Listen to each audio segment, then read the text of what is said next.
So, kamusta po mga ka-Streetwise? Ako po si Takeru Miyamoto at welcome po sa aking munting channel. So, mga kababayan, no? Kanina, tinatanong niyo ako kanina kung ano ba, kung bayad ba kami sa Radyo Pilipinas. So, ngayon, ito malupit. No? Ito yung confirm na bayad. So, yung confirm na bayad, ito. Yan. Yung mga DDS, yung mga Duterte Bobo supporter. Ito mga buwaka ng inang mga to na sobrang bobo po na nung umulan po ng kabobohan sa Pilipinas, sinalo nilang lahat. So ngayon ito yung bago nilang pautot ngayon, no. Si Alex Destor. Oo, yan, oo. So tingnan niyo to,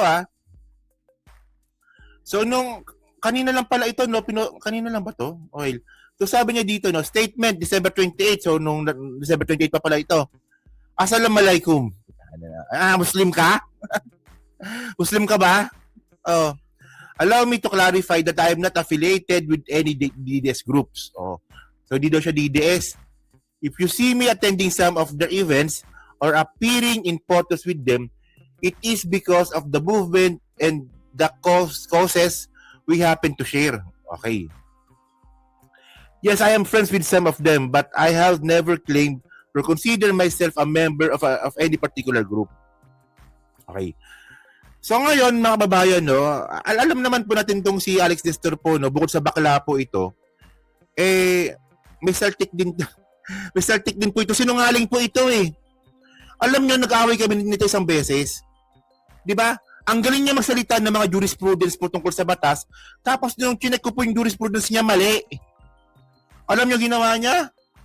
Yun, binlak ako, tapos ano pa? Pinagbantaan pa ako, hindi demanda niya raw po niya. Pinagbantaan niya pa ako, hindi demanda niya raw po ako. Sabi niya yun, ha? Naghintay nga ako ng demanda, wala pa rin eh. So ngayon, yung issue ngayon nito ni Alex Destor, hindi daw po siya miyembro ng kahit anong DDS group. Pero mga kababayan, nakakatawa kasi dito, may lumalabas po kasing issue ngayon dito. Ito yan, ha? Saan na ba yan? Ito. Post nyo to eh. Yan, no? Sa mga DDS vloggers na tinakbo ko raw ang sahod, pasensya na po sa inyong lahat. Binili ko ng Louis Vuitton, Trocadero, wearable wallet, ang mga sahod ninyo. Also, 1 month ang vacation ko. Gagamitin ko muna ito dito dahil puro Macallan 18 ang iniinom namin. Baka ma-short ang travel budget ko. Hintayin ninyo na lang pag-uwi. Makakasahod din kayo. Patience is virtue, waiting is the key.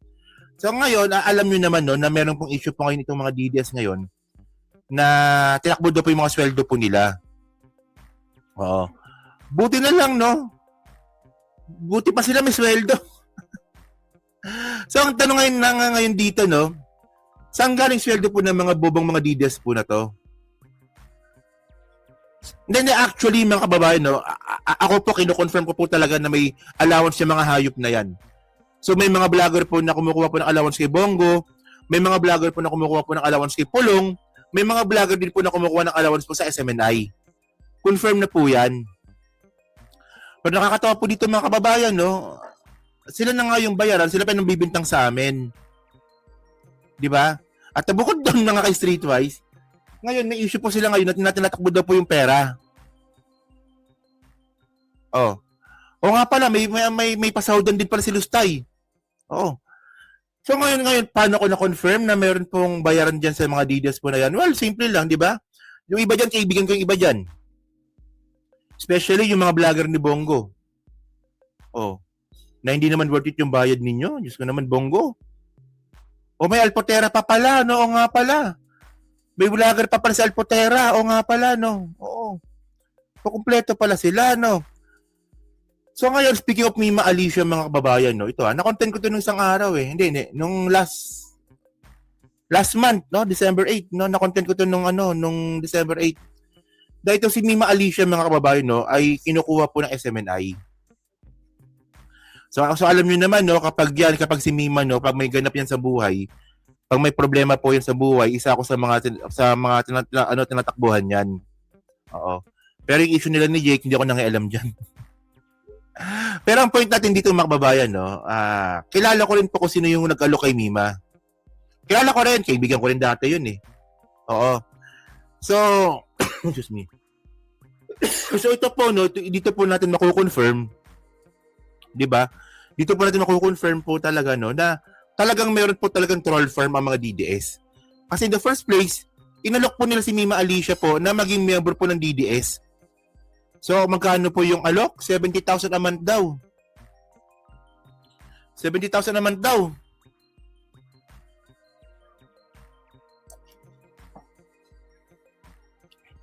Tapos may condo. Oh. 70,000 a month, may condo. Tapos may extra allowance pa ata. No.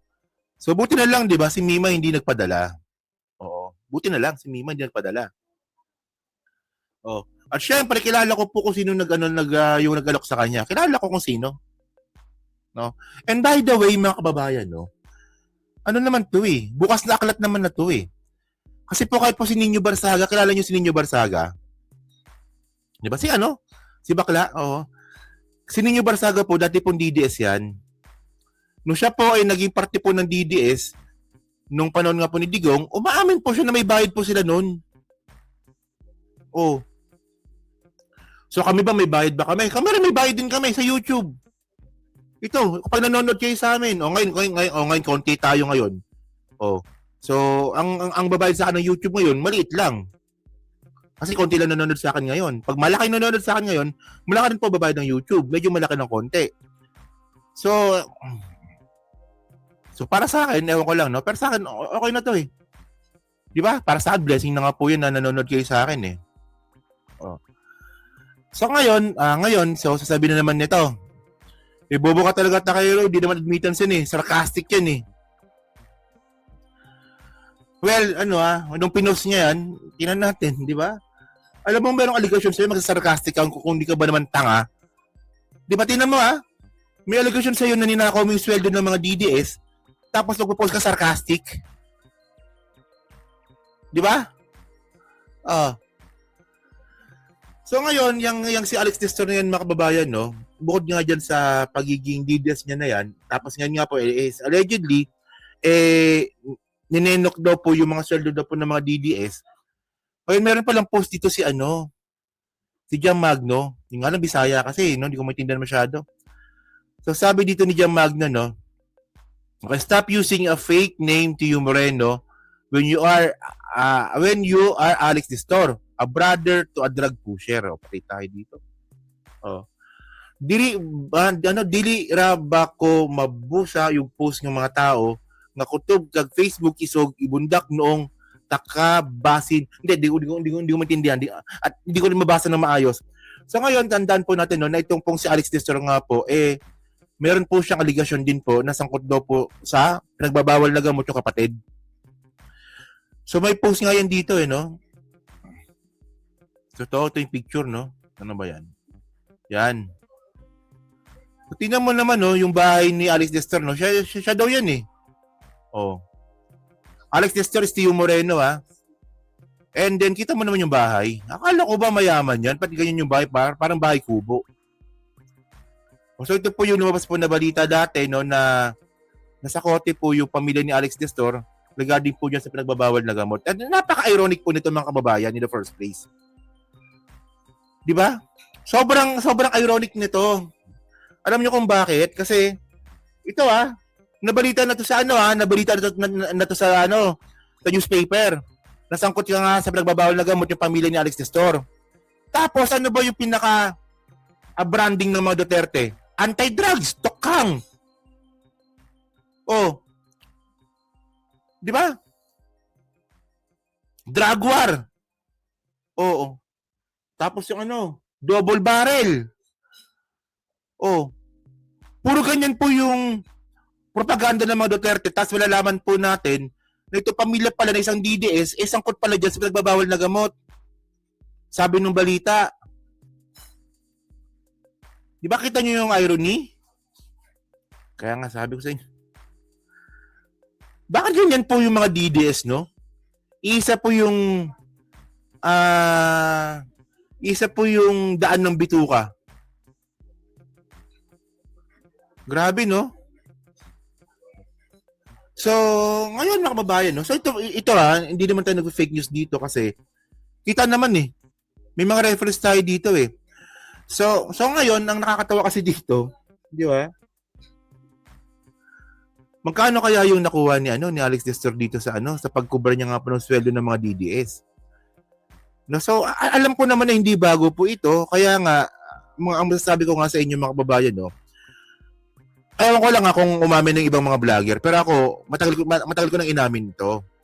Na ako bilang isang vlogger no, na nahihirapan din po talaga ako na banggain yung fake news ng mga Duterte. Kasi in the first place, sila po ay bayaran. Pangalawa, established na po yung troll firm ng mga Duterte. From 2016 pa lang mga kababayan, mayroon na silang troll farm.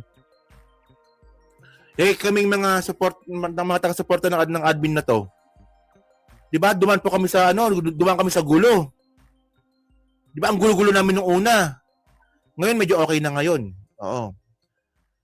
Pero syempre no, talagang mahirap po talaga tibagin kapag yung isa nga pong troll farm established na nga po no 10 years before. 'Di ba? So yun mga babayan no. So kayo nga po yan. So kayo po mga streetwise, so kayo nga po ano masabi niyo nga po dito sa sinasabi nga po na ninenok daw po ng isang DDS vlogger yung sweldo po ng mga kapo niya DDS. So actually dapat nga di na pinapasweldo tong mga to. Dapat dito libre na lang no kasi alam nyo,